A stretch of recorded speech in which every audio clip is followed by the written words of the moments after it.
সূরা হুদ। বিসমিল্লাহির রহমানির রহিম। আমি তো নূহকে তাহার সম্প্রদায়ের নিকট পাঠাইয়াছিলাম।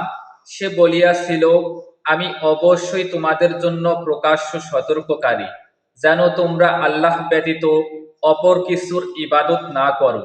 আমি তো তোমাদের জন্য এক মর্মন্তুদ দিবসের শাস্তি আশঙ্কা করি। তাহার সম্প্রদায়ের প্রধানেরা যাহারা ছিল কাফির, তাহারা বলিল, আমরা তোমাকে তো আমাদের মতো মানুষ ব্যতীত কিছুই দেখিতেছি না।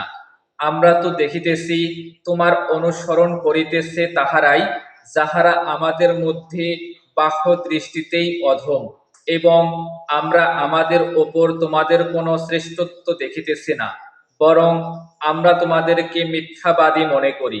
সে বলিল, হে আমার সম্প্রদায়, তোমরা আমাকে বলো, আমি যদি আমার প্রতিপালক প্রেরিত স্পষ্ট নিদর্শনে প্রতিষ্ঠিত থাকি, এবং তিনি যদি আমাকে তাহার নিজ অনুগ্রহ হইতে দান করিয়া থাকেন, আর ইহা তোমাদের নিকট গোপন রাখা হইয়াছে, আমি কি এই বিষয়ে তোমাদেরকে বাধ্য করিতে পারি, যখন তোমরা ইহা অপছন্দ করো?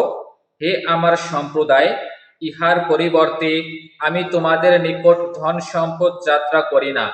আমার পারিশ্রমিক তো আল্লাহরই নিকট, এবং মুমিনদেরকে তাড়াইয়া দেওয়া আমার কাজ নয়। তাহারা নিশ্চিতভাবে তাহাদের প্রতিপালকের সাক্ষাৎ লাভ করিবে, কিন্তু আমি তো দেখিতেছি তোমরা এক অজ্ঞ সম্প্রদায়। হে আমার সম্প্রদায়, আমি যদি তাহাদেরকে তাড়াইয়া দেই, তবে আল্লাহ হইতে আমাকে কে রক্ষা করিবে? তবুও কি তোমরা উপদেশ গ্রহণ করিবে না? আমি তোমাদেরকে বলি না, আমার নিকট আল্লাহর ধন ভাণ্ডার আছে, আর না অদৃশ্য সম্বন্ধে আমি অবগত, এবং আমি ইহাও বলি না যে আমি ফেরেশতা। তোমাদের দৃষ্টিতে যাহারা হেয়, তাহাদের সম্বন্ধে আমি বলি না যে আল্লাহ তাহাদেরকে কখনোই মঙ্গল দান করিবেন না। তাহাদের অন্তরে যাহা আছে, তাহা আল্লাহ সমক্ষ অবগত। তাহা হইলে আমি অবশ্যই জালিমদের অন্তর্ভুক্ত হইব। তাহারা বলিল, হে নূহ, তুমি তো আমাদের সঙ্গে বিতন্নতা করিয়াছ, তুমি বিতন্নতা করিয়াছ আমাদের সঙ্গে অতিমাত্রায়। সুতরাং তুমি সত্যবাদী হইলে আমাদেরকে যাহার ভয় দেখাইতেছ, তাহা আনায়ন করো।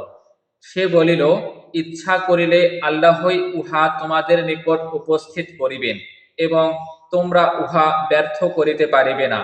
আমি তোমাদেরকে উপদেশ দিতে চাহিলেও আমার উপদেশ তোমাদের উপকারে আসিবে না, যদি আল্লাহ তোমাদেরকে বিভ্রান্ত করিতে চান।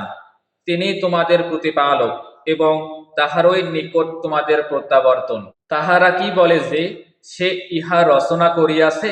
বলো, আমি যদি ইহা রচনা করিয়া থাকি, তবে আমি আমার অপরাধের জন্য দায়ী হইব। তোমরা যে অপরাধ করিতেছ, তাহা হইতে আমি দায়মুক্ত।